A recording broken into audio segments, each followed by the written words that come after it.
Bonjour à tous, bienvenue dans cette édition des Meetup autour des connaissances SNDS. Durant cette réunion d'une heure, on aura plusieurs présentations. Une première par Marlène Bernard, qui est ingénieure statisticienne au sein de l'ATIH et formatrice PMSI. Je la laisserai se présenter par la suite. Son intervention portera sur les chiffres clés 2022 de l'hospitalisation. Marlène, je te laisse commencer. Oui. Bonjour à tous, merci de participer à ce meet-up. Donc moi je suis Marlène Bernard, donc je crois que tu as tout dit. Je travaille à la TIH depuis plusieurs années et donc je suis aussi formatrice PMSI sur le SNDS en parallèle.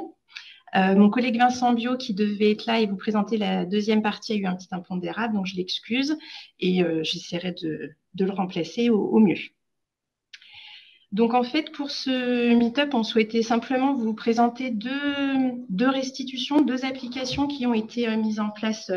Alors, une qui a été plutôt revue, les chiffres clés de l'hospitalisation, et une nouvelle application qu'on appelle Activité MCO, qui est pas encore tout à fait finalisée, mais qu'on peut déjà vous présenter aujourd'hui. Et d'ailleurs, tous ceux qui l'utiliseront pourront nous faire leur retour pour arriver à une version finale. Donc, on va aller du plus général au plus fin avec les chiffres clés de l'hospitalisation. Hop, je vais juste passer du coup sur. Donc, vous avez un site, je vous montre simplement le site des restitutions de la TIH. Alors, ce petit portail d'accès vous permet en fait d'accéder à toutes les restitutions qui sont proposées par la TIH, donc dont les chiffres clés qu'on voit ici, mais aussi après à Scan Santé, par exemple, au site Scan Santé que certains d'entre vous connaissent, où il y a pas mal de restitutions, et également à la plateforme des données hospitalières. Donc, si on revient sur les chiffres clés de l'hospitalisation, donc ce sont des chiffres clés en fait c'est une restitution en fait qu'on fait depuis plusieurs années, puis qu'on a un petit peu fait évoluer cette année, en revenant d'ailleurs jusqu'aux années 2020. Donc c'est une restitution qui se veut assez macro. On ne rentre pas du tout dans le détail dans cette restitution-là. L'objectif est de la sortir assez rapidement une fois que les données d'une année sont consolidées, sont scellées. Et l'idée, par contre, est d'essayer de couvrir à peu près tout ce que recouvre le PMI, donc les têtes champs, l'activité externe, etc. Donc, elle est organisée de cette manière-là. Vous avez un petit, donc c'est sous forme d'infographie. C'est des présentations assez simples avec des indicateurs assez simples. Donc, vous avez une première partie qui concerne l'interchamp, parce qu'on souhaitait, dans un premier temps, déjà faire apparaître des activités ou des effectifs qu'on n'a pas forcément. On a beaucoup de restitutions qui fonctionnent un peu en silo par champ dans le PMIC. Donc là, l'idée était quand même d'arriver à retrouver des chiffres sur l'hospitalisation, tout champ confondu. Donc, on a cette première partie que je vous montrerai. Ensuite, par contre, on est revenu quand même à des restitutions par champ, donc MCO, HAD, psychiatrie et SMR. Pour ceux qui ne savent pas, donc les établissements SSR, suite à la réforme des autorisations, sont désormais des établissements de soins médicaux et de réadaptation. Donc, j'essaierai de bien dire SMR pour cette évolution. Donc, dans cette restitution, il y a un certain nombre d'indicateurs qui sont fournis et on a essayé volontairement de bien présenter les unités qui sont celles qui veulent dire quelque chose, ou en tout cas qu'on peut exploiter dans les différents champs. Donc, comme c'est une restitution qui est quand même assez large, assez grand public, entre guillemets, on a essayé d'exprimer le maximum d'activités en nombre de patients, pour avoir une idée plutôt fil-active, et d'essayer de mettre en parallèle toujours un indicateur en termes de volume d'activité, donc soit en termes de nombre de séjours, de nombre de journées, voilà, ce genre d'indicateur. Donc sur la partie touchant hospitalier, on commence vraiment au plus large avec tout simplement le nombre de patients qui sont hospitalisés chaque année en France. Donc là, on est sur l'année 2022, donc c'est l'année scellée la plus récente pour le PMSI, donc on est à 12,8 millions. Et ensuite, on propose simplement une petite évolution. Hop, si le graphique se charge. Bon, vous avez un petit problème de résolution, c'est pas grave. Si ça ne s'affiche pas, j'ai un petit plan B. Ouais, je pense qu'il y a un petit problème de résolution avec le... C'est pas grave. Alors, sachez que cette restitution, donc il y a une restitution comme ça sur le site où vous pouvez naviguer entre les champs, entre les différentes parties, les différents indicateurs, mais vous pouvez aussi, à partir de la page d'accueil des chiffres clés, accéder, vous pouvez télécharger l'ensemble des chiffres clés d'une année en PDF. Donc, c'est ce que je vais faire tout de suite, comme ça, je vous montrerai. Vous verrez vraiment l'infographie avec toutes les animations. Voilà, je vais grossir un petit peu. Voilà, ça va être un petit peu moins pratique. Voilà, donc par exemple, pour la plupart aussi des nombres de patients, on a essayé de faire apparaître, sous la forme d'un petit graphique, l'évolution du nombre de patients depuis 2017. Depuis 2017, parce que c'est là où on a commencé un petit peu à générer ces chiffres clés. On essaiera de rajouter le maximum d'années possible au fur et à mesure, mais en tout cas de garder au moins une fenêtre de 5 ans. Bon, je ne vais pas vous présenter tous les indicateurs qui sont disponibles, ce serait un petit peu rébarbatif. Par contre, sur la partie touchant, ce qu'on a souhaité faire, donc une partie démographie, naissance, décès, on a aussi voulu faire un focus sur des activités spécifiques qu'on retrouve dans plusieurs champs. Donc, par exemple, le cancer, qu'on va retrouver en MCO, en SSR et en HAD, sur lequel on se base notamment sur l'algorithme de l'INCA pour déterminer le nombre de patients. Donc, vous avez le volume de patients, donc plutôt file active, le volume de journée, donc là, le versant plutôt activité. Et après, vous avez des focus. Donc, pour le cancer, par exemple, vous avez le nombre de patients chimio ou les nombres de séjours où il y a eu des chirurgies pour certains cancers. Le deuxième focus interchamp sur une activité spécifique, c'est les soins palliatifs, puisqu'on retrouve aussi cette activité à la fois en MCO, en SSR et en HAD, à différents niveaux. Mais on souhaitait regrouper cette activité sans la diffuser en silos par champ. Et la dernière activité spécifique interchamp qui est présentée, ce sont les addictions chroniques. Donc là, où on se base notamment sur une restitution beaucoup plus détaillée que sur le site Scan Santé, qui s'appelle RMEPSI, Restitution médi-économique en psychiatrie. Et donc là, les addictions chroniques ici se basent sur le champ SSR et le champ psychiatrie. Si on reste sur la partie interchamp, on a aussi voulu garder une partie activité externe. Alors pour ceux d'entre vous qui connaissent peut-être un peu moins le PMSI, dans le PMSI, on a la partie hospitalisation et après, on a la partie activité externe des établissements publics et non lucratifs. Donc là, on a voulu faire un petit focus aussi sur quand même le volume d'activité qui n'est pas négligeable dans ces établissements. Et donc ici, dans cette partie-là, vous trouverez des volumes d'activité qui concernent cette activité externe hors passage aux urgences, puisque les urgences font l'objet d'un détail dans la partie MCO. Donc voilà pour la partie interchamp. Alors si je tente, je retente de me mettre sur l'application. Quand vous êtes en bas de page d'interchamp, vous pouvez passer à la suite. Donc là, on passe aux activités spécifiques. Et par le menu en haut à droite, normalement, vous pouvez accéder à toutes les parties qui sont déclinées. Donc là, si on part sur le MCO, alors le MCO est historiquement quand même le champ où on a le plus d'indicateurs. Donc là aussi, on restitue quand même beaucoup d'indicateurs. Alors, vous retrouverez des volumes de patients, des volumes de séjours. Vous les retrouverez distingués selon si le patient a été hospitalisé en hospitalisation complète ou en hospitalisation ambulatoire. Et dans chaque partie des chiffres clés MCO, SSR, HAD et PSI, vous allez aussi retrouver la répartition de l'activité selon le type d'établissement. Donc, par exemple, pour le MCO, je tente. Donc, on a 12 millions de patients hospitalisés en 2022 en MCO pour 19 millions de séjours.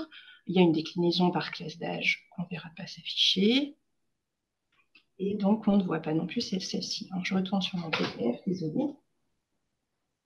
Donc, pour le MCO, par exemple, voilà, on a voulu répartir aussi les établissements, les patients et l'activité, donc en volume de séjour, selon le type d'établissement, donc établissement public d'une part, établissements privés commerciaux et établissements privés d'intérêt collectif, lucratif, selon comment, voilà.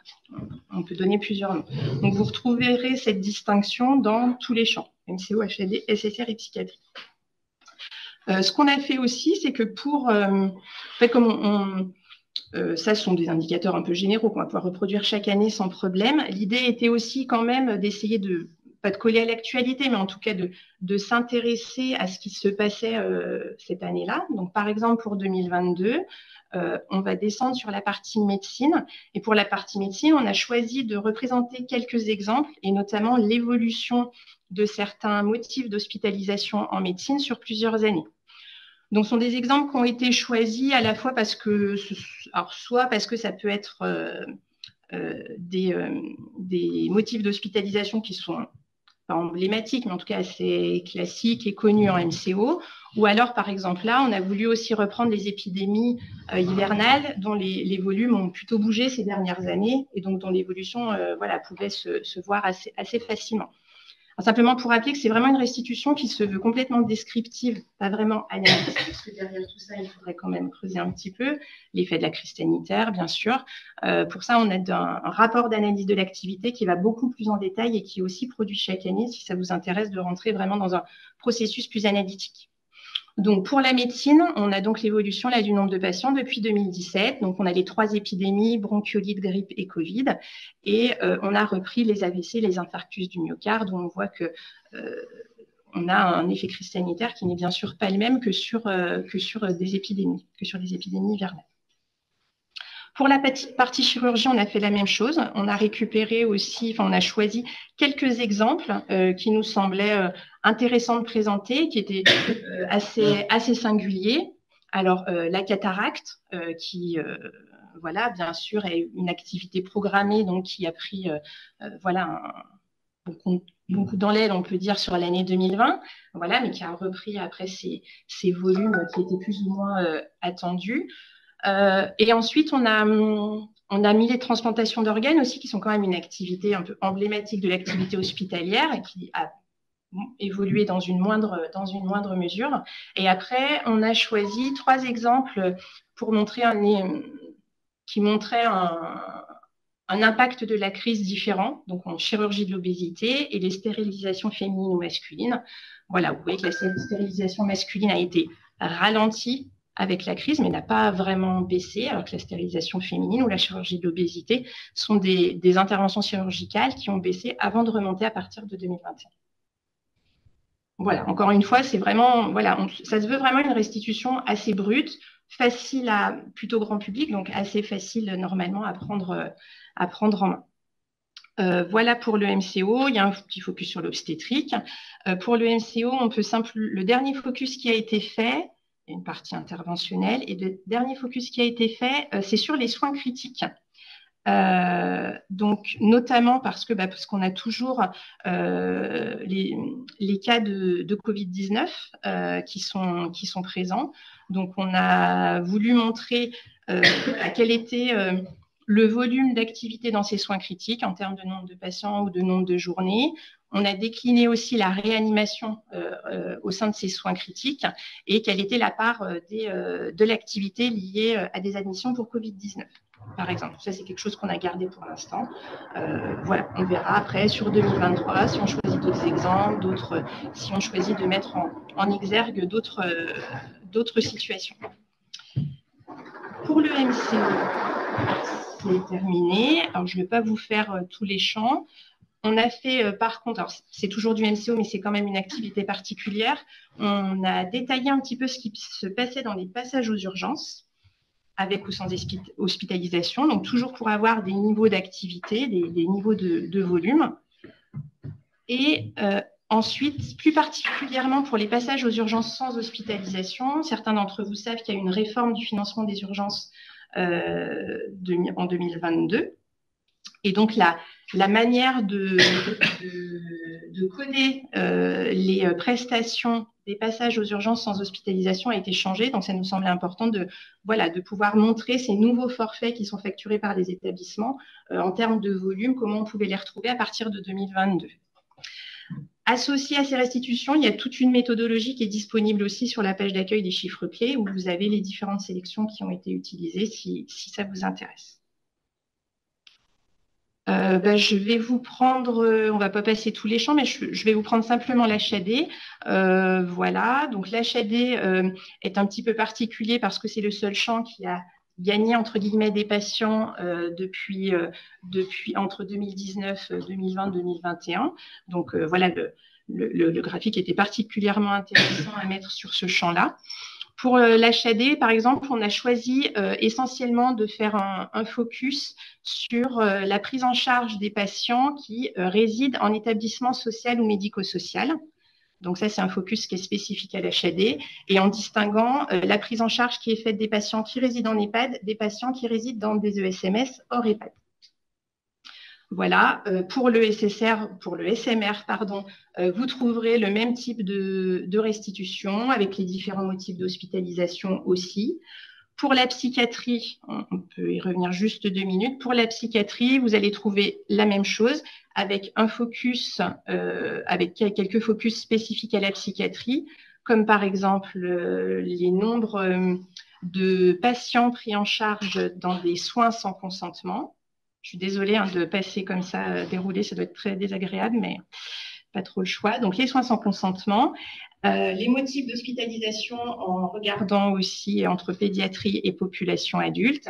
Et la dernière chose qui est spécifique à la psychiatrie, c'est l'activité ambulatoire des établissements publics et privés d'intérêt collectif, parce que c'est une activité qui n'est pas négligeable quand même, 2 millions de patients vus chaque année. Voilà pour cette première restitution qui est très générale. Maintenant, je vais passer sur celle que Vincent Dio aurait dû vous présenter. Alors, c'est une restitution qui s'appelle Activité MCO. Alors, je vais me connecter tout à l'heure, mais je vais voir si la connexion a tenu, sinon je vais me reconnecter. Donc, comme je vous le disais, c'est une restitution qui est en cours de finalisation, vous voyez, en version bêta, on va dire.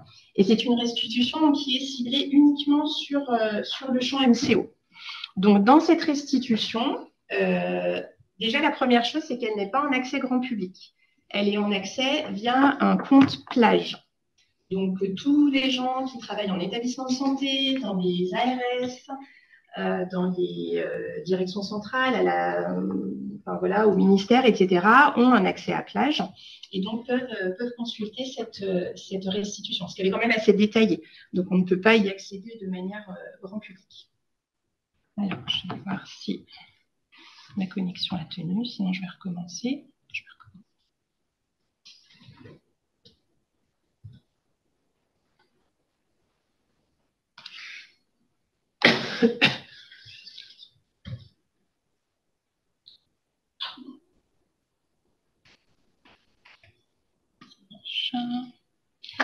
Donc, dans cette restitution, le temps que tout ça se charge, vous allez pouvoir, le principe en fait est de pouvoir interroger la base MCO. Voilà, donc vous voyez là, on arrive ici avec donc une connexion qui est demandée. Il n'y a pas de version grand public pour cette application-là. Donc, il faut se connecter via plage. Je vais le faire avec mon compte ATH. Donc, c'est donc un outil de requêtage avec l'interrogation uniquement de l'activité MCO. L'idée, en fait, est de choisir des critères. Bon, comme j'étais déjà connectée, il ne me le redemande pas, tant mieux. Donc, l'idée, d'abord, sur une première page, vous avez les différents critères qui vous permettent de rentrer le périmètre de l'activité que vous voulez interroger. Alors, je ne vais pas vous faire 150 exemples. On peut choisir l'année. Vous pouvez choisir une activité particulière, donc soit à partir des listes de GHM, de racines de GHM, ensuite tout ce qui est regroupement de GHM, donc les catégories d'activités de soins, les groupes de planification.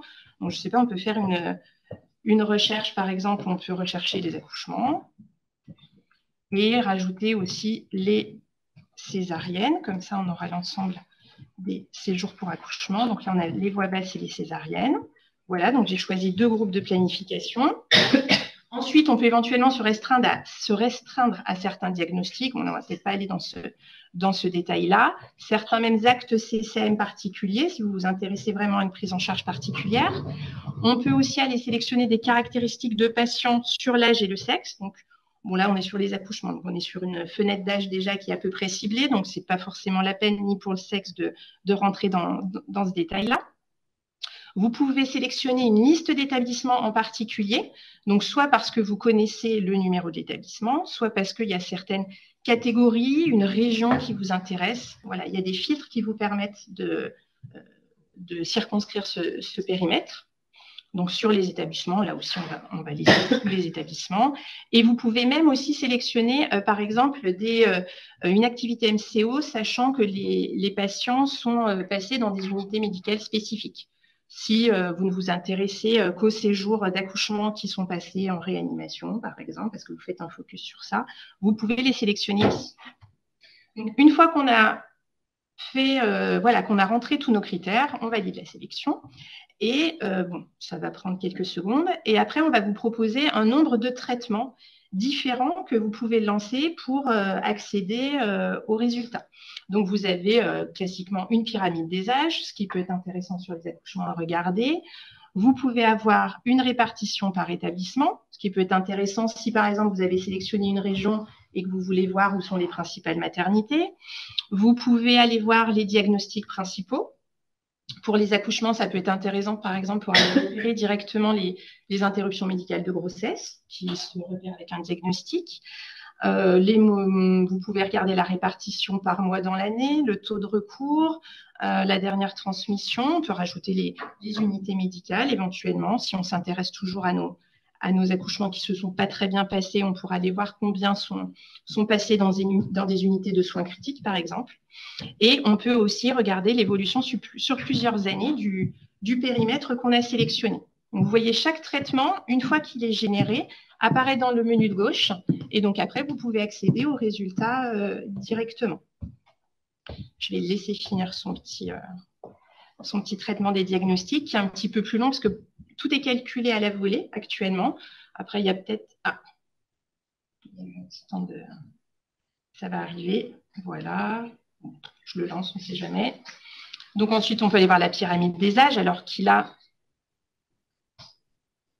bien sûr, va être un petit peu moins fourni, puisqu'on n'aura pas le côté homme dans cette pyramide des âges. Ah, un petit souci. Ah si, voilà. Voilà, pardon. Vous voyez, c'est une version bêta. On n'est pas encore tout à fait sur une circulation très, très fluide, mais on s'en rapproche. Donc, vous avez une pyramide version graphique. Et après, les données qui sont représentées dans cette pyramide sont disponibles ici. Et vous pouvez les récupérer. Donc là, par exemple, par tranche d'âge, on a directement le nombre de séjours, le nombre de patientes, la DMS, donc la durée moyenne des séjours d'accouchement, le pourcentage de décès, qui n'est pas très élevé jusque-là, tout va bien. On peut aller voir la répartition ensuite par établissement. Donc là, si vous connaissez un établissement que vous vouliez vérifier, je ne sais pas, on va aller chercher les hospices civils de Lyon, voilà par exemple, voilà. Voilà. Sinon, qu'est-ce qu'on pourrait... Enfin voilà, vous pouvez filtrer les résultats si on veut aller voir tous les CHR, par exemple, aussi. Comme ça, vous les avez d'un coup d'œil et vous pouvez les exporter immédiatement, avec toujours le nombre de séjours d'accouchement, le pourcentage que ça représente dans l'activité de l'établissement et le nombre de patientes qui sont concernées. Pour les accouchements, on est bien sûr à quasiment, pas 1 pour 1, mais bien sûr, on est à quasiment un nombre de patients égal à un nombre de séjours. Sur les diagnostics principaux, de la même manière, donc ça vous rappelle toujours en tête la sélection que vous avez faite. Hein. Donc nous, on a sélectionné l'année 2022 avec 2 groupes de planification et on n'a pas fait de sélection supplémentaire ni sur les diagnostics ou etc. Donc là, par exemple, je vous parlais du code d'interruption de grossesse, voilà, que moi je connais par cœur, qui est un code de la catégorie O04. Donc on peut voir ici directement voilà, la DMS et le nombre de séjours, voilà, des interruptions médicales de grossesse qui ont été codées avec ce diagnostic en particulier. Il y en a qui sont codés dans d'autres situations. Donc ça vous fait quand même un éventail déjà assez rapide de tous les codes diagnostiques. Pour ce qui est des petits effectifs, on a fait le choix, en fait, que quand les catégories qui ont été sélectionnées, quand les déclinaisons qui ont été sélectionnées donnent des petits effectifs, de les rassembler jusqu'à ce qu'on ait une catégorie, on va dire, autre, voilà, qui rassemble toutes ces catégories qui étaient avec des effectifs trop faibles. Donc, voilà, les petits effectifs ne sont pas visibles. Et puis, si on regarde, par exemple, l'évolution sur plusieurs années, donc là, vous pouvez choisir l'indicateur que vous voulez suivre. Donc, le nombre de séjours d'accouchement, on entend quand même beaucoup parler ces derniers temps, avec une baisse qui est documentée beaucoup en ce moment dans la presse, en nombre de patients, en durée moyenne de séjour, en pourcentage de décès. Alors, toujours faire un petit peu attention à l'échelle pour les représentations graphiques. Parce que là, on reste quand même entre 5,4 et 5,6 de DMS, donc l'écart n'est pas si important que ça. Et notamment, par exemple, l'âge moyen des mères, vous voyez, qui là aussi évolue. Donc là, on a une fenêtre de 5 ans, une fenêtre actuellement de 5 ans ou 10 ans. Voilà, donc cette application-là, elle n'est accessible que pour les gens qui ont une connexion plage, mais qui peut être quand même déjà un grand nombre d'utilisateurs. N'hésitez pas à l'utiliser, à nous faire remonter s'il y a des choses que sur vos interrogations ou sur des améliorations que vous pourriez voir, parce que, comme je vous dis, elle est en cours de finalisation, donc on est tout à fait prêt à recueillir toutes les remarques qui sont les bienvenues pour faire évoluer cette application. Voilà, je vous remercie. J'espère que je n'ai pas pris trop de temps. Non, il y a juste, donc si vous avez fini, merci beaucoup pour votre intervention. Il y a quelques questions qu'on a eues à distance. Donc tout d'abord, est-ce que les agences sanitaires peuvent avoir accès à plage et comment faire une demande d'accès? Alors, vous avez un site qui s'appelait plage.th.santé.fr où si vous avez un compte ou pas de compte, vous pouvez créer un compte, vous avez un formulaire de demande. Si vous avez le droit d'avoir un accès à plage, il y aura une demande positive à votre requête via ce site. Ouais, ça passe par la TIH, etc. Je ne connais pas exactement tous les instituts qui ont accès. En tout cas, tout ce qui est ARS, ministère, établissement, ça c'est certain, l'accès est possible. Voilà, donc il suffit de demander et après vous aurez une réponse via ce formulaire. Bien, merci beaucoup. On a une deuxième question à SPF. Avons-nous ce type de compte? Oui, c'est pour plage, Santé publique France. Je ne sais pas, je ne peux pas vous dire là tout de suite.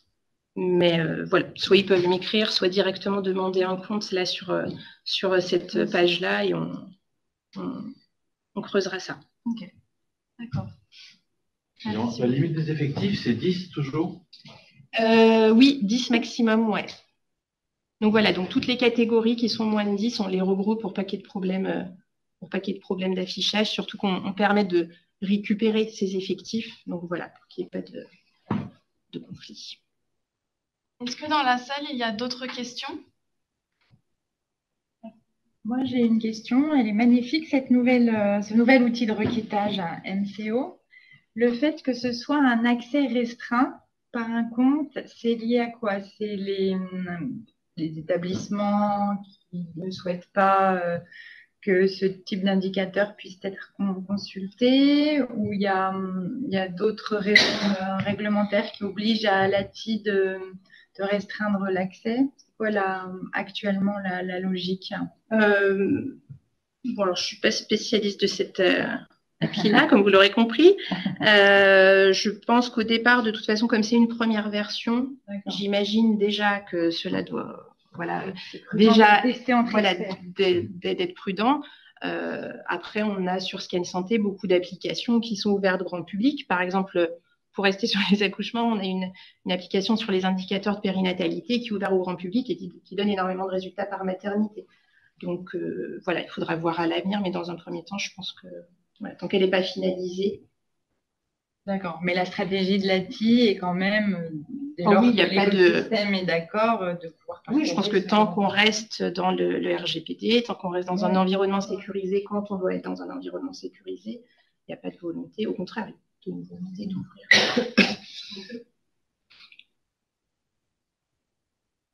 Oui. Quel usage aussi quel usage on peut faire de ces données par rapport justement à l'action de la recherche et de l'évaluation des politiques de santé publique? Alors là, vous pouvez en faire pas mal, hein, parce qu'il y a déjà beaucoup d'informations dedans. Après, ça peut permettre aussi à des gens qui utilisent plus finement le SNDS comme pour les chiffres clés d'ailleurs aussi, de se comparer un petit peu, de voir si sur les volumes qu'ils ont retrouvés, parce qu'on ne travaille pas toujours sur des sujets qu'on connaît tous très bien. Donc, je pense que ça peut constituer aussi un garde-fou, au-delà d'être un outil vraiment de requêtage pour certains qui vont dans le détail de la programmation sur le SNDS. Ça peut aussi être un moyen de vérifier. Voilà. Pour les ARS, je pense qu'il y a plein d'agents en ARS qui n'ont pas forcément d'accès, qui ne vont pas programmer sur le SNDS et qui vont pouvoir comme ça récupérer quand même beaucoup d'informations. Donc, ça autonomise sûrement beaucoup d'utilisateurs. On n'a pas communiqué encore là-dessus. Version bêta. Voilà, là, c'était l'occasion. C'est une occasion officielle ce soir. Aujourd'hui. Sans Vincent, ce qui est quand même dommage parce que c'est quand même pas moi qui réalise. C'est ça que tu es en train de dire. Je communique. Voilà. Non. D'autres questions? Oui, moi j'avais une petite question technique, mais pour collecter les données, en fait, les données sont centralisées à Lyon, par exemple, au sein de l'ATI, ou vous les collectez hôpital par hôpital, centre de soins par centre de soins, comment? Alors, les établissements transmettent leurs données PMSI. Alors, il y a eu un meet-up sur ça. Les établissements transmettent leurs données PMSI chaque mois. Elles sont récupérées à la TIH une fois que leur ARS a validé ces données. Et c'est qu'à ce moment-là qu'on constitue une base nationale et qu'on a accès aux données. En gros, on emplit toutes les transmissions de tous les établissements. Et une fois qu'on a notre base nationale, donc nous, on la traite en interne à TIH sur notre plateforme, on l'utilise pour Scan Santé pour nos restitutions, pour nos travaux. Et ensuite, on la transmet à la CNAM qui l'insère dans le SNDS. Voilà. Le circuit est très schématisé, mais en gros, c'est ça. D'accord. Et donc, quand tu dis qu'il y a eu un meet-up SNDS où l'ATI a déjà fait cette présentation. Le dernier en présentiel. Oh là là, dernier en présentiel. En mars 2020. Oh là là. Voilà. Mais ça Donc, il doit y avoir quelque part un diaporama qui. Oui, c'est ça. C'était voilà. Ça pour vous. Vous pouvez peut-être faire le lien avec. Le circuit, ça veut dire que comment ça se passe au Hub? C'est sur la chaîne YouTube du Hub qu'on peut avoir les replays des meet-up? Oui, normalement. Voilà, donc il y a une chaîne YouTube SData Hub avec des replays divers, donc vous cherchez le meet-up de mars 2020. C'est sympa de donner une la semaine date avant le confinement. C'est noté, oui. C'est assez facile de s'en rappeler. Vous avez d'autres questions? On peut passer à la prochaine présentation. Bien, et là je prends le relais. Oula. On va attendre que David. Eh bien, on va continuer avec des sujets autour de la science ouverte, puisque l'ATI participe à cette dynamique de science ouverte et nous a montré justement les chiffres clés partagés, un outil pour le moment en accès restreint, mais qui pourra être ouvert. Et sur la plateforme Scan Santé de l'ATI, il y a pas mal d'outils qui permettent d'accéder à des indicateurs liés aux bases PMSI. Je vais prendre le relais. Moi, je suis médecin DIM et je travaille à la direction médicale du Health Data Hub depuis presque 2 ans. Et je vais vous présenter, dire un petit mot de la bibliothèque BOAS et surtout beaucoup insister sur l'appel à manifestation d'intérêt BOAS qui est actuellement ouvert. Et mon objectif est qu'à l'issue de ce meet-up, ceux qui potentiellement serait éligible ou porte un projet qui rentre dans les clous de l'AMI et qui n'aurait pas déjà eu l'idée de se porter candidat, soient convaincus qu'ils doivent se porter candidat. Le Health Data Hub a pour mission de contribuer à la science ouverte en santé. Ça se traduit par différentes actions, différents outils partagés avec l'écosystème. Je vais particulièrement si le pointeur marche, mettre le focus sur les aspects documentation. Il y a une documentation ouverte, en particulier sur ce qu'on appelle techniquement la base principale du SNDS, c'est-à-dire actuellement le PMSI, les remboursements de l'assurance maladie et les causes médicales de décès. Il y a une documentation ouverte qui est accessible sur notre site, qui est alimenté par les grandes institutions, dont l'ATI par exemple, Santé publique France, l'assurance maladie et d'autres. Et il y a aussi le Health Data Hub, le temps passant complète la documentation. Donc, en termes de sciences ouvertes, on a différentes initiatives. Ces meet-up, par exemple, ce sont des moments d'échange et de partage d'outils et d'informations. On a un programme sur les Data Challenge que je mentionne, mais là, ce qui va nous intéresser dans les quelques minutes qui suivent, c'est justement cette bibliothèque ouverte d'algorithmes en santé qu'on cherche à alimenter. Alors, je vais tout de suite faire une précision. Nous, le Health Data Hub, quand on parle de partage d'algorithmes, parce que c'est ça la finalité, c'est vraiment l'algorithme au sens complet, l'algorithme de repérage de patients ou l'algorithme de traitement de données. C'est la méthode scientifique et on va jusqu'au programme informatique.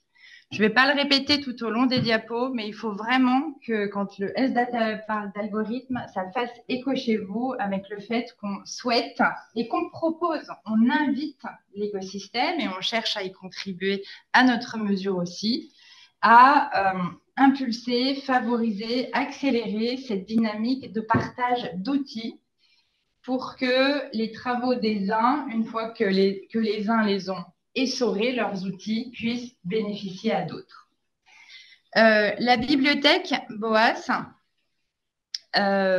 vise à référencer donc des algorithmes incluant les programmes, je ne le répéterai plus, de ciblage de patients dans des bases de données de santé et de manière plus générale de traitement des données de santé, de calcul d'indicateurs par exemple, ou de manière plus basique mais essentielle, vous savez, de data management par exemple d'une base en amont des étapes de traitement et d'analyse. Donc, le périmètre de la bibliothèque est large et l'objectif est vraiment entraîner l'écosystème actif dans le développement d'algorithmes et d'outils au partage. La bibliothèque n'est pas encore ouverte opérationnellement parce qu'on attend la livraison des premiers algorithmes pour la lancer, mais on va arriver puisque le programme BOAS qui vise à sélectionner des projets qui commenceront à peupler la bibliothèque a démarré en 2021 et les premiers projets devraient, on est en novembre donc le conditionnel devient de plus en plus sûr et de moins en moins conditionnel, devrait se terminer fin 2023 et on devrait du coup techniquement pouvoir commencer à alimenter cette bibliothèque et les premiers partages d'algorithmes jusqu'au programme. Pour lancer le peuplement de la bibliothèque, on s'est appuyé sur un appel à manifestation d'intérêt dont je vais parler ensuite. Et actuellement, il y a déjà eu 4 vagues depuis le printemps 2021, 15 projets lauréats, dont 2 là qui arrivent à échéance. Parmi les 15 projets, 9 visent à créer de nouveaux algorithmes de ciblage de patients dans le SNDS et à les évaluer. Tous les algorithmes seront évalués. Ça, c'est quelque chose qui est important pour nous. C'est de faire en sorte que l'écosystème qui va réutiliser les programmes, les méthodes, les outils, les algorithmes développés par d'autres, en particulier quand c'est du ciblage de patients, le fasse en confiance et puisse s'appuyer sur des algorithmes dont les propriétés ont été testées, évaluées et documentées, puisque aucune base de données n'est parfaite, aucun programme n'est parfait, et chaque algorithme dit ce qu'il peut, eu égard à la manière dont il a été construit et a forcément des limites. Et pour pouvoir bien les utiliser et bien interpréter derrière les résultats qu'on obtient, il faut connaître les qualités et les limites des algorithmes. Je l'ai déjà dit, c'est hyper important. Dans la bibliothèque BOAS, il y aura la méthode médicale et technique de traitement des données ou définissant l'algorithme partagé, mais aussi des éléments techniques, les listes de code X, Y ou Z s'il y a besoin, et les programmes informatiques. Ça, c'est pour la bibliothèque. L'AMI, à laquelle vous êtes peut-être en train de candidater, vous allez candidater si vous vous reconnaissez.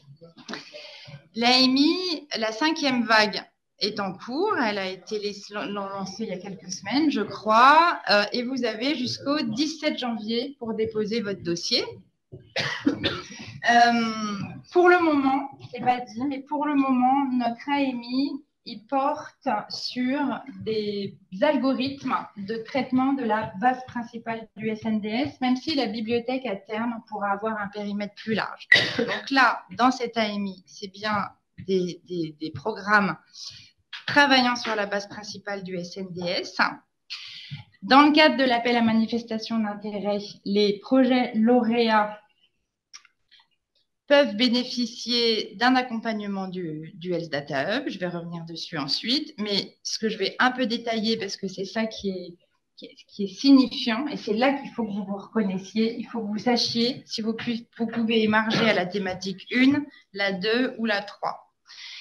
Alors, je commence par la 3, parce que la 3, c'est la thématique historique. Les 3 premières vagues de la l'AMI BOAS ne portaient que sur ce périmètre. Ce sont des équipes qui projettent un travail important, développer un algorithme et l'évaluer, et ensuite faire le travail de mise en forme et de mise en propreté, je dirais, pour le partage. Donc ça, la thématique 3, c'est développement, évaluation, validation de nouveaux algorithmes de ciblage. Les 2 thématiques précédentes, 1 et 2, on les a introduites, elles sont nouvelles depuis la 4e vague, et elles visent à pas uniquement soutenir la création de nouveautés, mais elles visent à inciter l'écosystème à partager des algorithmes déjà éprouvés, je dirais. C'est-à-dire qu'une équipe qui a développé un algorithme en vue d'une étude, qui a été jusqu'à évaluer cet algorithme et à publier scientifiquement, à partager scientifiquement son travail, est invitée par le Health Data Hub à franchir le dernier cran, qui est de partager dans la bibliothèque la méthodologie fine et les programmes informatiques associés à son algorithme. Donc ça, c'est la thématique 1. N'hésitez pas à candidater sur cette thématique. On n'avait pas eu de candidat à la vague 4 sur cette thématique. Donc là, à la vague 5, il faut qu'on ait des candidats parce que le travail le plus lourd a été fait et on estime qu'il est important que le travail que vous avez fait potentiellement peut intéresser d'autres équipes et c'est important de pouvoir aider les autres à réutiliser une partie du travail que vous avez fait, en tout cas sur le traitement du SNDS. La thématique 2 est différente. Là, on s'est concentré sur les institutions. Alors, institutions nationales de référence, c'est Santé publique France, ça peut être la TIH, l'assurance maladie, l'adresse au ministère. Vous savez que ces institutions sont extrêmement expertes sur le traitement du SNDS et utilisent la base principale depuis bien longtemps pour produire des indicateurs d'évaluation de politique publique, de suivi d'action, de veille sanitaire, de documentation épidémiologique pour Santé publique France, de l'état de santé de la population, etc. Donc, ces institutions ont développé beaucoup d'algorithmes, mais elles n'ont pas toujours le temps, les moyens de les évaluer. Donc là, on invite des équipes qui ont repéré un algorithme, par exemple, au hasard de l'assurance maladie, et qui seraient intéressées d'utiliser cet algorithme pour un usage propre, pour une étude, et qui sont intéressées d'évaluer cet algorithme. Donc, on invite des équipes qui sont intéressés par des algorithmes développés par des institutions de référence, à candidater sur l'axe 2 et à prendre en charge le travail d'évaluation et ensuite de partage de l'algorithme dans la bibliothèque. Je vais aller plus vite sur la fin parce que je sais que je suis bavarde et il faut même qu'on garde du temps pour Gaëlle. C'était le message clé. Après, ça, c'est des aspects administratifs, mais ils sont importants. Si votre projet a besoin d'un appui financier, il y a 3 plafonds. Pour la thématique 1, 10 000 €. 90 000 pour la thématique 2, 100 000 pour la thématique 3 et des délais également de réalisation du travail qui sont différenciés entre 12 et 24 mois. Là, c'est la partie éligibilité que le hub évalue, mais c'est du bon sens, je vais passer un peu vite. Il faut que le porteur du projet, le candidat à l'AMI, soit une personne morale enregistrée en France. Ça, c'est des critères de bon sens. Si vous avez besoin d'un financement, si vous demandez un financement supérieur au plafond, vous ne serez pas éligible. Il faut donc respecter les seuils de financement, les seuils de durée. Il faut évidemment que votre projet rentre dans l'une des 3 thématiques. Il faut expliciter clairement votre demande d'accompagnement et c'est probablement la petite phrase la plus importante de cette diapo.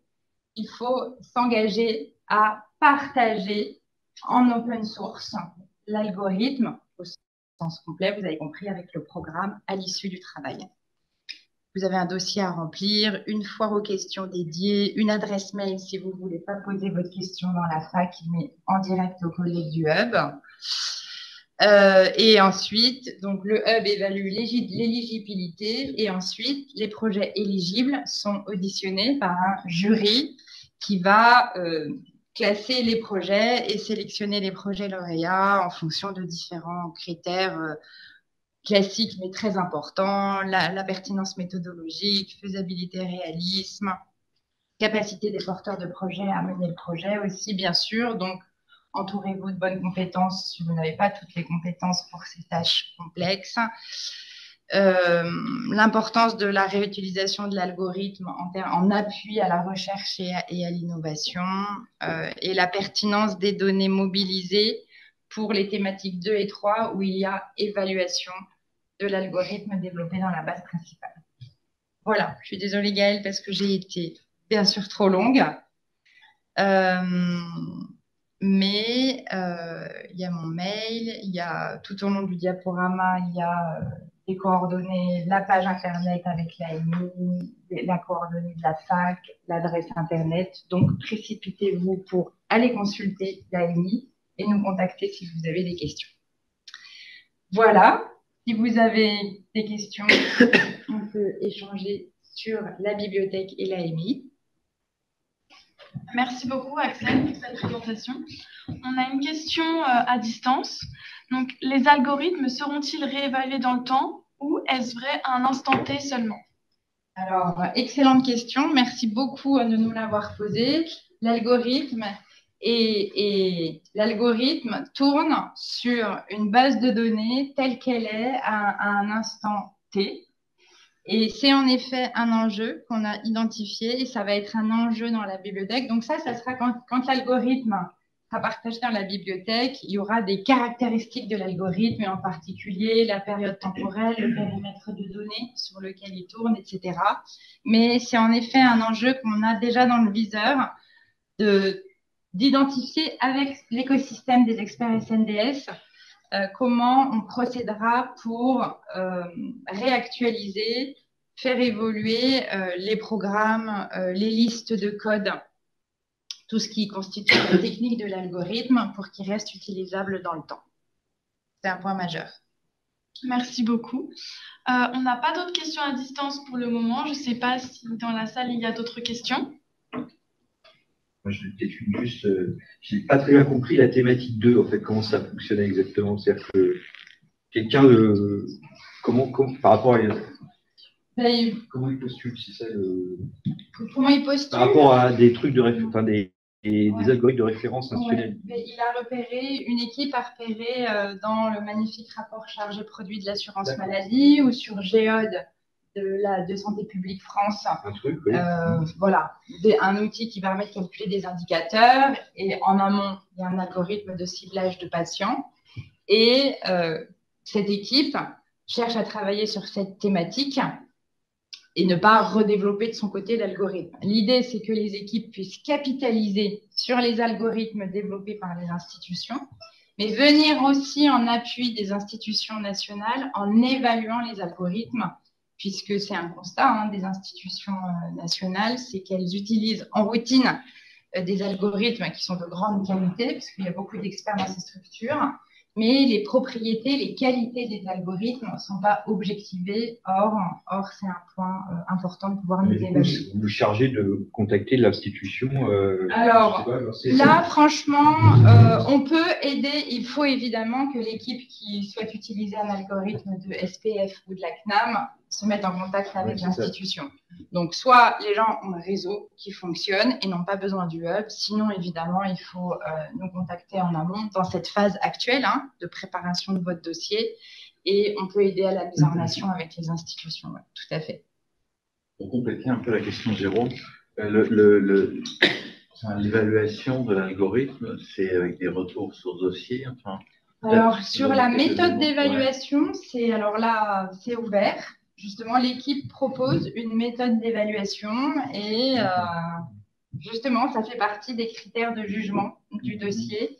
Il y a différentes méthodes applicables et en fonction du projet, il faut justement bien préciser la méthode, la base de données utilisée ou du retour au dossier. Enfin, il y a différentes méthodes.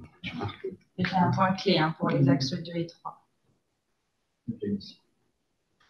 Merci. Alors, on a juste une autre question à distance. Qu'appelez-vous exactement évaluation et validation d'algorithmes? Pour la validation, est-ce qu'un retour au dossier médical est-il envisagé par exemple? Alors, ça vient compléter la question d'Albert. On parle plutôt d'évaluation d'algorithmes que de validation. L'évaluation, dans le sens, c'est la mesure des propriétés psychométriques de l'algorithme, sa sensibilité, sa spécificité, différents paramètres. Donc, l'équipe doit définir justement les paramètres qui vont être évalués par rapport à cet algorithme et donner les résultats. Un retour au dossier n'est pas du tout obligatoire systématiquement, mais justement, méthodologiquement, il faut bien préciser comment l'équipe va procéder pour comparer, je dirais, entre guillemets, de manière un peu frustre, les résultats obtenus avec le programme calculant les indicateurs ou ciblant des patients dans le SNDS versus la connaissance qu'on peut avoir de cette pathologie à partir d'autres bases de données. Merci. Mais pour les là je donne une réponse rapide. On est bien sûr à la disposition des porteurs de projets. C'est le moment de candidater, donc c'est le moment de nous interroger aussi sur ces aspects-là. Via la fac en priorité et sinon l'adresse mail BOAS. Axel, est-ce qu'il peut y avoir une analyse de cohérence interne des données du SNDS? Ça peut, c'est une méthode.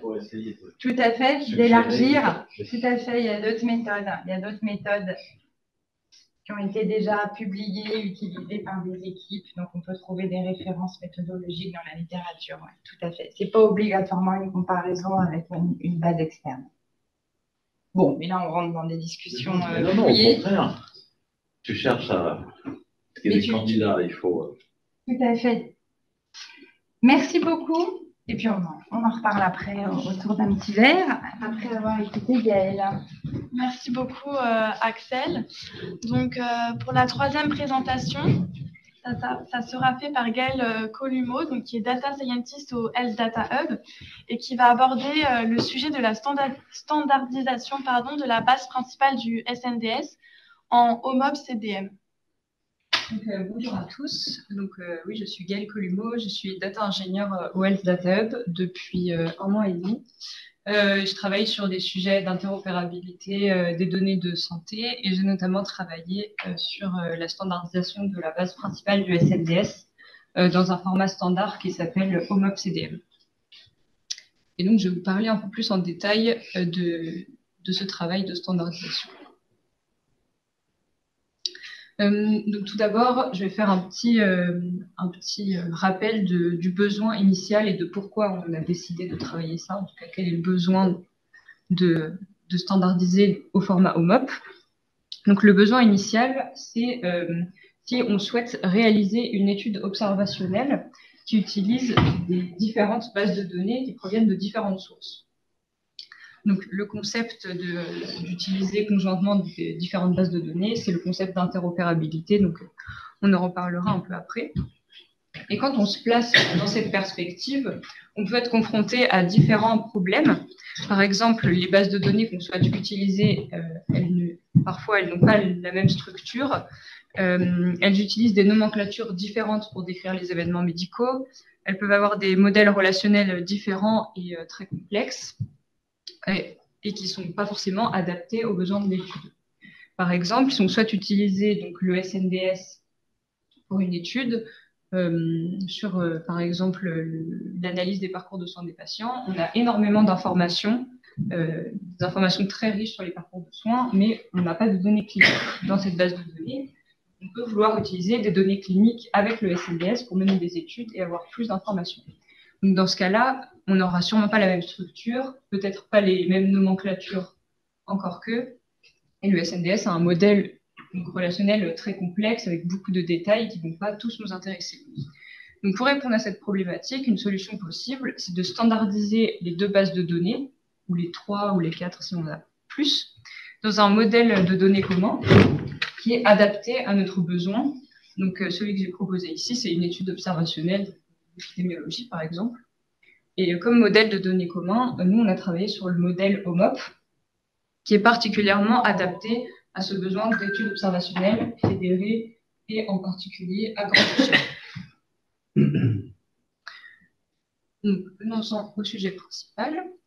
Donc, on a travaillé sur la standardisation du SNDS au format OMOP dans le cadre de 2 appels à projets qui ont été proposés par le consortium européen EDEN, qui est un consortium qui soutient ses partenaires à standardiser leurs données au format OMOP à travers un soutien financier et humain. Donc, le premier appel à projet, il a concerné des données de 100 000 patients qui avaient reçu un diagnostic de Covid-19 à l'hôpital. On a ces données sur les années 2019-2020. Et puis, un an et demi plus tard, on a candidaté à un second appel à projet. Et du coup, l'idée, c'était donc toujours la même chose, standardiser la base principale du SNDS au format OMOP, mais cette fois-ci sur une cohorte bien plus grande de 3 millions de patients et sur les années 2015 à 2021. Et donc, ce deuxième appel à projet, le résultat de ce deuxième appel à projet a été validé il y a peu, en septembre. Donc, voilà, c'était terminé récemment. Donc, comme je le disais, le SNDS, c'est une base de données qui a un modèle relationnel qui est très complexe, avec beaucoup de détails, et qui utilise donc de nombreuses terminologies, et qui est centré sur le remboursement des prestations, donc qui n'est pas forcément adapté si on souhaite, par exemple, suivre le parcours de soins des patients. C'est adapté pour ça. Par rapport au format OMOP. Donc, le format OMOP, c'est un modèle relationnel de base de données qui est centré autour de 2 tables principales, la table des patients et la table des visites, qui va contenir l'ensemble des visites, en tout cas des interactions entre un patient et les établissements de santé. Et pour chaque visite, on va pouvoir renseigner tous les événements médicaux qui se sont produits pendant cette visite, donc par exemple les procédures médicales, les diagnostics, les médicaments, les dispositifs médicaux, etc. Donc, ce schéma est centré autour de la table patient, ce qui permet donc de favoriser l'analyse des parcours de soins. Ce modèle dispose seulement de 14 tables pour décrire les données cliniques par rapport au schéma du SNDS. Donc, on va perdre énormément d'informations du SNDS dans seulement 14 tables. L'idée, c'est vraiment de récupérer les informations pertinentes pour une étude observationnelle épidémiologique. Et puis, donc, au niveau européen, il y a 23 pays qui sont engagés dans la standardisation de leurs données au format OMOP, ce qui constitue plus de 100 sources de données. Donc, il y a une communauté de plus en plus large qui utilise le modèle OMOP.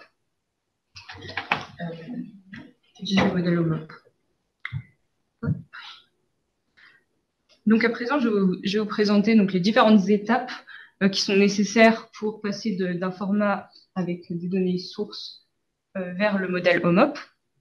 La première étape, c'est d'écrire des règles de correspondance entre le schéma OMOP et les tables et les variables sources. Donc d'écrire de quelles informations sont pertinentes à garder, quelle variable étape du modèle OMOP on va souhaiter remplir ou non, etc. Donc ça demande d'avoir une grande connaissance des données sources, donc, du SNDS, et également il faut bien connaître le modèle OMOP. La deuxième étape, qui nécessite l'intervention d'experts médicaux, ça va être donc pour chaque code source dans le SNDS, trouver un équivalent dans une nomenclature standard selon OMOP d'un code. Donc, parce que par exemple dans le SNDS, on utilise les codes SIM10 pour décrire les diagnostics, et SIM10 n'est pas considéré comme standard par OMOP, mais SNOMED-CT qui est une autre nomenclature cible, donc il faut trouver des équivalents pour tous les codes. Donc c'est une étape qui est assez conséquente, mais qui est essentielle pour utiliser OMOP. La troisième étape, donc, c'est l'implémentation de l'ETL, donc ça veut dire traduire les règles qu'on a écrites précédemment en script SQL, par exemple, ce qu'on peut, pour effectuer la transformation. Et une fois que la transformation est effectuée et qu'on a nos données au format OMOP, on effectue des tests de qualité sur la base de données pour vérifier qu'on n'a pas fait n'importe quoi. Et donc, il y a le consortium qui maintient le format OMOP, qui a déjà développé des outils qui sont open source pour tester la qualité, visualiser des indicateurs sur la base de données pour s'assurer qu'on avait une cohérence médicale avec les données. En fonction des résultats qu'on obtient, on peut devoir effectuer des modifications, supprimer des lignes qui semblent absurdes, etc. Donc là, on va plutôt s'attarder sur la dernière étape qui est la mise en qualité du projet, le contrôle de la qualité, sur le projet Perséphone, donc, qui est le deuxième appel à projet auquel on a participé. Donc, pour rappel, il s'agissait d'une cohorte donc, à la base de 3 millions de patients. Pour l'instant, on a seulement travaillé sur 570 000 patients en attendant d'avoir donc une architecture qui permet de traiter les 3 millions. Mais on a déjà fait pas mal de choses. On est passé donc d'un SNDS avec 270 gigas de données à peu près, avec donc toutes les tables et le schéma, à une architecture avec seulement 53 gigaoctets de données. On a considérablement réduit donc, les données en vraiment se concentrant sur les informations principales utiles pour l'étude observationnelle. Au total, donc 37 tables, dont 14 sur les données cliniques spécifiquement. Voilà, à peu près 400 variables au total. Et là, on a mis un petit exemple de visualisation qu'on obtient avec donc, un outil open source qui s'appelle Achille. C'est un indicateur donc, sur le détartrage et le polissage dentaire. Donc, on a différentes informations, le nombre de personnes concernées, la prévalence dans la population. Puis là, on a donc un graphique avec la prévalence pour 1000 personnes en fonction du temps. Donc, c'est un exemple d'indicateur qu'on peut visualiser. Et donc là, on identifie clairement qu'au mois d'août, les patients se rendent moins souvent chez le dentiste que le reste de l'année.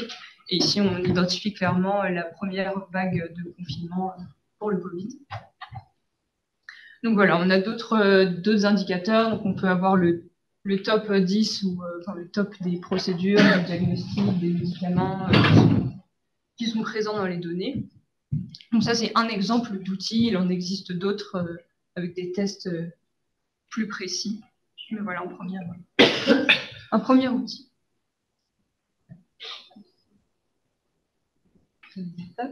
Et donc, on a souhaité ouvrir les travaux qu'on avait réalisés. Donc, l'ouverture des travaux concerne deux aspects.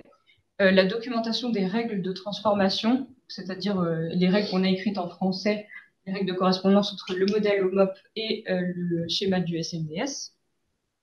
Donc, ces règles, elles sont disponibles sur le site de la documentation SNDS. Et on a également décidé d'ouvrir le code source de l'ETL qui est présent sur notre dépôt Git. Donc là, il s'agit de modèles DBT, donc ce sont des scripts SQL qui effectuent la transformation.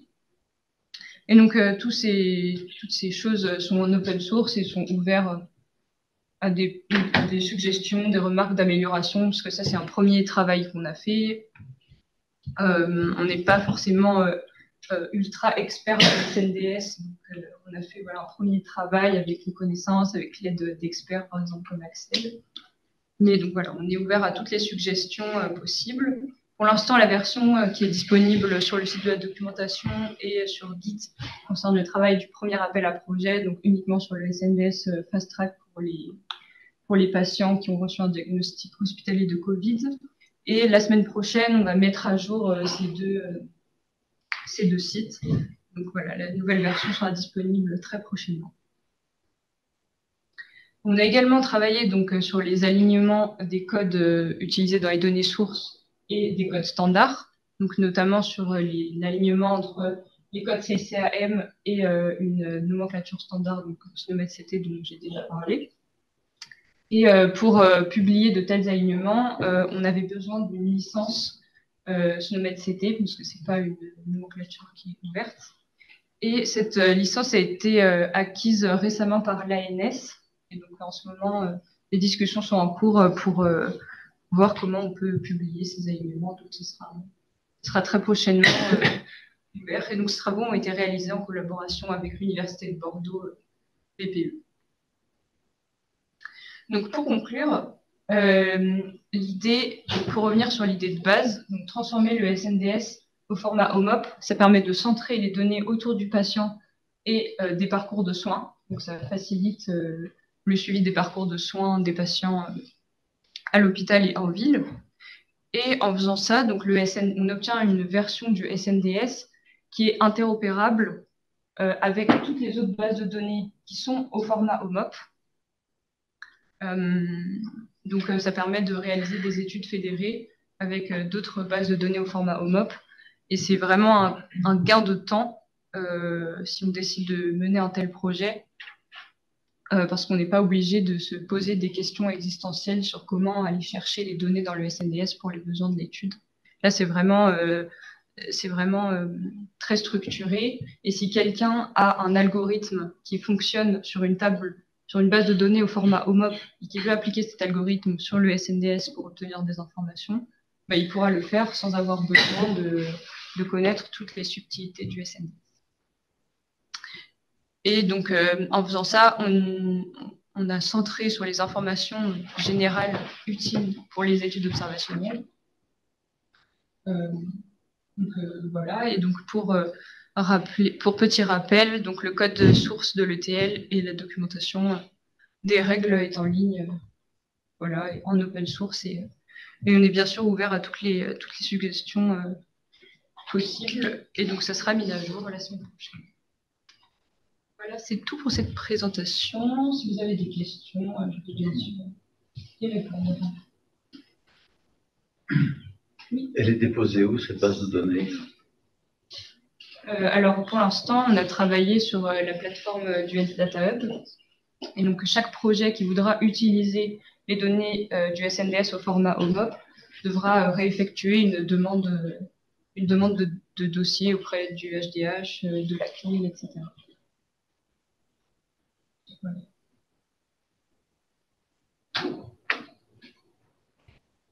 Juste pour aller un peu dans les détails, vous avez dit qu'il y avait 14 tables plus une patient, et en fait, on voit qu'il y en a 37. Oui. Alors, il y a des tables avec des données cliniques, donc sur les données cliniques, il n'y a pas de résultats cliniques dedans, mais les procédures, la liste des procédures, des diagnostics, des médicaments, etc., qui vont consulter le patient. Et il y a d'autres tables qui concernent, par exemple, tous les vocabulaires, parce que donc ça, c'est un point clé d'OMOP, c'est l'utilisation de nomenclature standard. Et il y a une dizaine de tables qui est consacrée au vocabulaire, aux relations entre les différents codes, etc. Les relations hiérarchiques et d'équivalence. Et après, vous avez d'autres tables un peu annexes où on peut créer des cohortes.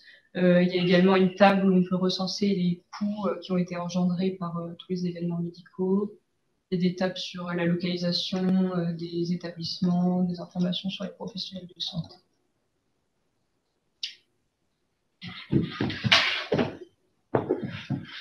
Et enfin, une dernière question. SNOMED-CT, c'est pas ouvert, alors? Non. Alors, c'est une nomenclature qui décrit beaucoup de choses, dont des procédures, des diagnostics, des dispositifs médicaux, entre autres certains tests de biologie. Mais non, ce n'est pas ouvert. Et donc, au niveau de la France, donc l'ANS vient d'acquérir la licence SNOMED-CT et pourra redistribuer des licences affiliées aux structures qui en auront besoin selon certains critères. Mais oui.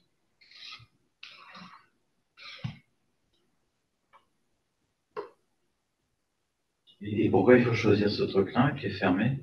Parce que OMOP impose l'utilisation de certaines nomenclatures pour décrire les données. Alors, pourquoi ils ont choisi SNOMED-CT, je ne saurais pas vous le dire. Par contre, il y a vraiment un intérêt d'utiliser les nomenclatures qui sont demandées, tout simplement parce que si on fait le choix de ne pas les utiliser et qu'on souhaite travailler dans des projets, par exemple, européens avec d'autres bases de données qui n'utilisent pas les CCAM, par exemple, ça va poser problème et on n'aura pas des bases de données intégrables. Et d'ailleurs, tous les outils de qualité développés par le consortium qui maintient OMOP se basent sur ces concepts standards.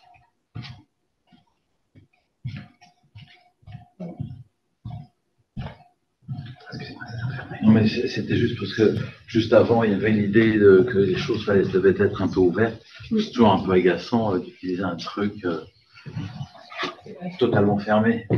C'est vrai. Et établi.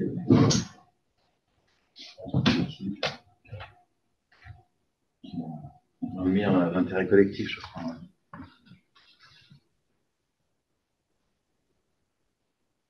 On a une question à distance. Est-il envisagé à terme de pouvoir accéder à l'ensemble du SNDS au format OMOP et que lors d'une demande d'accès formulée auprès du HDH, il soit possible de choisir cet accès OMOP vs un accès natif? Alors, je ne saurais pas répondre à la question.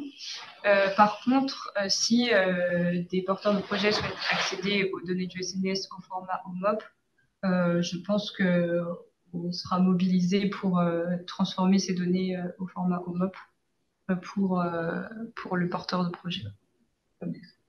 En termes d'extraction sur ce. Oui, c'est pas sur l'ensemble du truc. Oui, dans des accès sur projet, oui. Voilà, c'est ça. Une autre question, quelles sont les modalités d'accès au SNDS OMOP dans le cadre d'un projet européen? Dans le cadre d'un projet européen, c'est la même chose que pour les autres, c'est sur demande d'accès. Et le HDH participe à plusieurs projets européens d'ailleurs qui demandent des données au format OMOP. Et voilà, c'est le processus habituel d'accès aux données SNDS qu'on transformera ensuite au format OMOP. Oui, il n'y a pas d'exclusion pour un accès au SNDS sur projet, que le porteur de projet soit français ou européen. C'est le même process. Il faut contacter le guichet du Health Data Hub qui enregistre la demande, éventuellement apporte un appui s'il y a besoin sur la procédure. Et ensuite, le projet sera soumis au CESRES qui devra l'approuver sur le plan méthodologique et scientifique et éthique. Et ceci étant obtenu, le projet devra être autorisé par la CNIL. Donc, il n'y a vraiment pas de barrière, mais les collègues européens qui auraient cette demande doivent montrer patte blanche aux différentes étapes, comme le font les équipes françaises. Merci Karine. Si vous n'avez plus d'autres questions, merci beaucoup Marlène, Axel et Gaël pour votre intervention aujourd'hui. Merci à toutes de vous être déplacées en présentiel et merci aux participants en ligne d'avoir été présents aujourd'hui. Je vous invite à partager un moment convivial pour le temps qui nous reste avec nos intervenants. Et on vous tiendra au courant des prochaines éditions, des prochains meet-up en hybride.